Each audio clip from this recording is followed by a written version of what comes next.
जय श्री कृष्णा। मैं केशवाचार्य मथुरा से।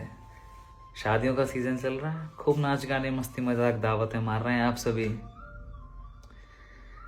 पंडितों से भी कुछ लोग काफी परेशान है कि पंडित दक्षिणा बहुत मांगते हैं, तो इसी चीज पे आज मैं आपसे कुछ कहना चाहता हूँ। देखिए, आप देख रहे हैं नई पीढ़ी में बच्चे पंडित नहीं बनना चाहते। कोई पिता अपने पुत्र को पंडित नहीं बनाना चाहता, और बनाना चाहे तो बेटा नहीं बनना चाहता। एक डॉक्टर चाहता है मैं अपने बेटे को डॉक्टर बनाऊं, एक इंजीनियर चाहता है अपने बेटे को इंजीनियर बनाऊं, एक पंडित भी यही चाहता है मैं अपने बेटे की नौकरी लगाऊं, भले ही वो 15-20 हजार कमाए, पर मैं उसकी किसी भी तरह से जॉब लगा दूं। ऐसा क्यों? क्योंकि वो जानते हैं कि इस प्रोफेशन को लेकर के बाकी और काफी सारे प्रोफेशन है जिनमें ज्यादा आसानी, सरलता और पैसा नजर आता है। इसीलिए नई पीढ़ी के बच्चे पंडित नहीं बनना चाहते। एक चपरासी की वैकेंसी होती है तो 100 वैकेंसी के लिए हजारों फॉर्म आते हैं, और किसी मंदिर पे एक ब्राह्मण को लगना हो तो उसके लिए लोग ब्राह्मण ढूंढते रहते हैं। पता है क्यों? क्योंकि मंदिर पे रहने वाले ब्राह्मण की सैलरी उतनी होती जितने का आप महीने भर में दूध पी जाते हैं। तो कोई क्यों बनना चाहेगा पंडित? और इस चीज को लेकर के भी लोगों को बड़ी शिकायत है कि शादियों में 11,000 की डिमांड करते हैं, इतना पैसा मांगते हैं। उनसे आप मूल बात करते हैं। मैं देखता हूं अपनी आंखों से 500 रुपये दक्षिणा दी जाती है विवाह करने की। ब्राह्मण को कहते हैं कि अरे आप ब्राह्मण हो के मांग कैसे सकते हैं? ब्राह्मणों को तो संतोषी होना चाहिए, जो आपको प्रेम से दे वो रख लेना चाहिए। जब होटल बुक करने जाते हैं, होटल वाले से कह सकते हैं, बाजे बुक करने के लिए जाते हैं, लाख से 50,000 रुपये आपके बैंड बाजों में खर्च हो जाते हैं। वहां पे आप उनसे कहते हैं कि श्रद्धा से हम जो देंगे वो आप रख लीजिए। ब्राह्मण शादी में वर कन्या चिरंजीव हो, स्वस्ति न इंदो वृद्धश्रवा, आपके कल्याण के मंत्र पढ़ते पढ़ते थकते नहीं है। और जहां लाखों रुपए की अब दावत कर देते हैं ना, दावत खा करके टिश्यू पेपर से हाथ पहुंचते हुए लोग कहते हैं ये चीज बड़ी खराब थी, इस चीज में बड़ी कमी थी, गालियां देते हैं पीछे से आप सबको। वो लाखों रुपए आप खाने में खर्च करते हैं, एक मिठाई भी कम कर देंगे ना तो ब्राह्मण को भरपूर दक्षिणा मिल जाएगी उसमें। आप बाजे नहीं करेंगे तो विवाह हो जाएगा। आप लाखों रुपए की स्टेज पे सजावट ना करेंगे तो विवाह हो जाएगा। आप डीजे ना लगवाएंगे तो विवाह हो जाएगा। पर यदि एक ब्राह्मण विवाह कराने नहीं आया ना तो आपका विवाह नहीं हो पाएगा। देखिए, जो कमजोर लोग हैं, जो बहुत समृद्ध नहीं हैं, उनके बच्चों के विवाह होते हैं तो ब्राह्मण समझते भी हैं, पंडित समझते भी हैं, कम भी लेते हैं। पर आप समृद्ध हैं, आपके लाखों में पैकेज हैं, उसके बाद भी आप ये उम्मीद करते हैं कि 500-1100 रुपए में ब्राह्मण पूरी रात वेद मंत्रों से आपका विवाह कराए। आप ये कैसे सोच सकते हैं? कोई गरीब करे तो समझ में भी आता है, समृद्ध लोगों को मैं ऐसा करते हुए देखता हूं।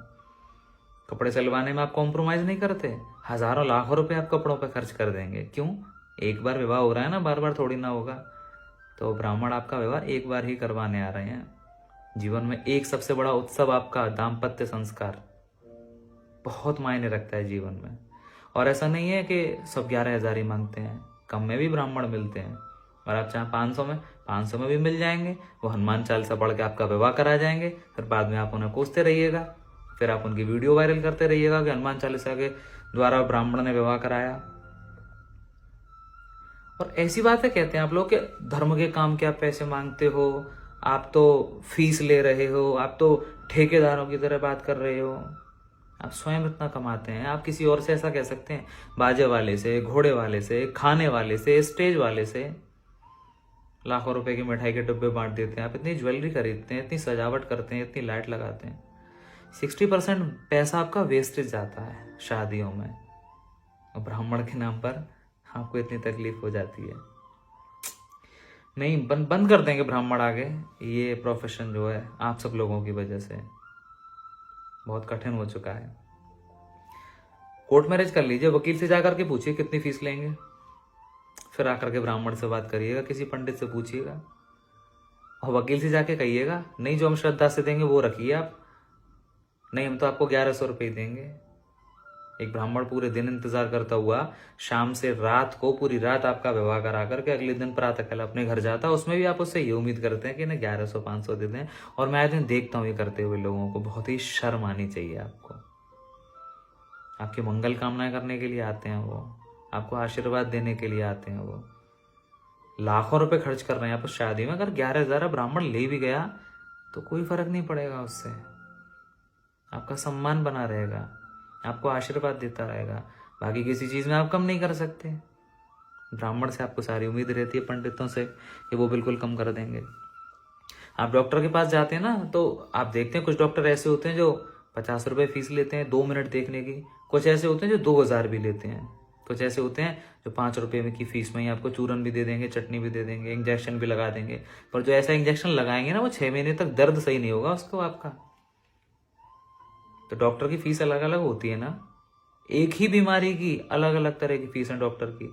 ऐसे ही ब्राह्मणों का भी एक अपना अलग अलग स्तर होता है। आप करा लीजिए, हनुमान चालीसा पढ़ पढ़ के आपका पूरा विवाह करा जाएंगे। नहीं पढ़ेंगे सुमंगली के मंत्र, नहीं कराएंगे विधान से आपका विवाह, बचत करनी है आपको। खैर, ज्यादा कुछ ना कहते हुए, धर्म को बनाए रखना है तो सुधार लाने की जरूरत है उन लोभी व्यक्तित्वों को जो शादियों में ब्राह्मणों का शोषण करने का प्रयास करते हैं। कुछ बुरा लगे तो क्षमा कीजिएगा, अच्छा लगे तो शेयर कीजिएगा। जय श्री कृष्ण।